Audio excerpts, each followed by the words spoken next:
Harlem Renaissance, Black History in New York City, from 1910 to 1935. The Harlem Renaissance was the development of the Harlem neighborhood in New York City as a black cultural mecca in the early 20th century and the subsequent social and artistic explosion that resulted.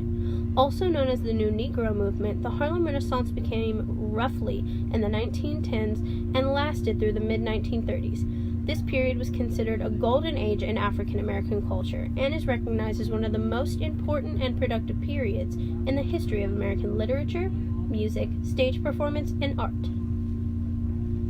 Art. The Harlem Renaissance was a golden age in African American culture. It was considered one of the most important and productive periods in history for many types of art, including literature, music, and stage performance. Back then, people didn't have phones or computers, so their entertainment came from art. Here are some examples of important art that was both highly noticed and praised. Autobiography of an Ex-Colored Man. This autobiography was a very influential fictional novel written by James Weldon Johnson. This story is about a biracial man who decides to pass as white. This story highlighted many important topics such as being biracial, acceptance, and black and white issues. A sonnet published by poet Claude McKay. A sonnet titled If We Must Die introduced a dramatic political aspect to the African culture and urban experience. Although this poem never alluded to race, it had a tone of defiance against racism, riots, and lynching that had taken place. Josephine Baker. Josephine rose to prominence after performing in the chorus of a groundbreaking and highly successful Broadway musical comedy, Shuffle Along. She went to Paris and became a showgirl. Though she performed in Paris during the height of the Harlem Renaissance, Baker was a highly influential figure in the movement, being one of the first black women to become a world-famous entertainer. She was a fashion trendsetter for black and white women alike, and a muse for several famous artists of the time. Later, she contributed to the African American Civil Rights Movement and is known for refusing to perform for segregated audiences. Billie Holiday. Billie Holiday has an iconic song called Strange Fruit, based off of a poem with the same title and lyrics. The poem is about the inhumanity of racism. Here is a clip from Strange Fruit by Billie Holiday. Southern trees bear strange fruit, blood on the leaves and blood at the root, black bodies swinging. This song brought up many sensitive topics such as lynching, hanging, and the unfair treatment of African Americans. The Harlem Renaissance was involved in the flourishing of a new political consciousness among African Americans. This political cultural consciousness was organized around the new sense of identity identified by Alain Locke, one of the theoreticians of the movement, as the concept of the New Negro. The term New Negro expressed the growing awareness by black Americans of their own powers and abilities. One of the other exponents of this new black consciousness was Marcus Mosiah Garvey, Jr., publisher, journalist, entrepreneur, black nationalist, Pan-Africanist, and orator. Marcus Garvey was founder of the Universal Negro Improvement Association and African Communities League that organized millions of African Americans. Economical. The northern Manhattan neighborhood of Harlem was meant to be an upper-class white neighborhood in the 1880s, but rapid overdevelopment led to empty buildings and desperate landlords seeking to fill them. In the early 1900s, a few middle-class black families from another neighborhood known as Black Bohemia moved to Harlem, and other black families followed.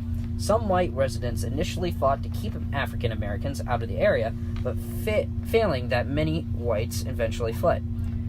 Outside factors led to a population boom. From 1910 to 1920, African American populations migrated in large numbers from the south to the north, when prominent figures like W.E.B. Du Bois leading what became known as the Great Migration. In 1915 and 1916, natural disasters in the South put black workers and sharecroppers out of work. By 1920, some 300,000 African Americans from the South had moved north, and Harlem was one of the most popular destinations for these families.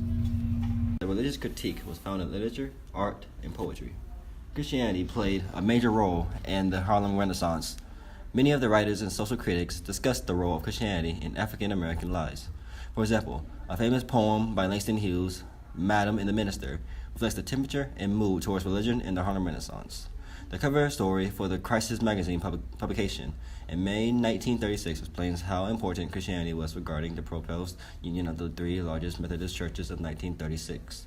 This article shows the controversial question about the formation of a union for these churches. The article, The Catholic Church and the Negro Priest, also published in the Crisis, January 1920, demonstrates the obstacles African American priests faced in the Catholic Church. The article confronts what it saw as policies based on race that excluded African Americans from higher positions in the church. Largely within the space of a single decade, Harlem was transformed from a potentially ideal community to a neighborhood with many social and economic problems that were called unspeakable and incredible. As a result, most of Harlem's residents lived in poor housing, either in poverty or on the verge of poverty. In a neighborhood experiencing the typical results of poverty and discrimination, growing vice, crime, juvenile delinquency, and drug addiction. In short, the day-to-day realities that most Harlem members faced differed dramatically from the image of Harlem life represented by James Weldon Johnson. Harlem was filled with contradictions. While it reflected the self-confidence, militancy, and pride of the new Negro and his or her demand for equality, and it reflected the aspirations of and creative geniuses of the talented people of the Harlem Renaissance, along with the economic aspirations of the black migrants seeking a better life in the North. Ultimately, Harlem failed to resolve its problem and fulfilled the dreams. The Harlem Renaissance ends. And the end of Harlem's creative boom began with the stock market crash of 1929 and wavered until the Prohibition ended in 1933, which meant white patrons no longer sought out the illegal alcohol and uptown clubs. By 1935, many Harlem residents had moved out on seeking work. As they moved out, they were replaced by the continuous flow of refugees from the South, many requiring public assistance.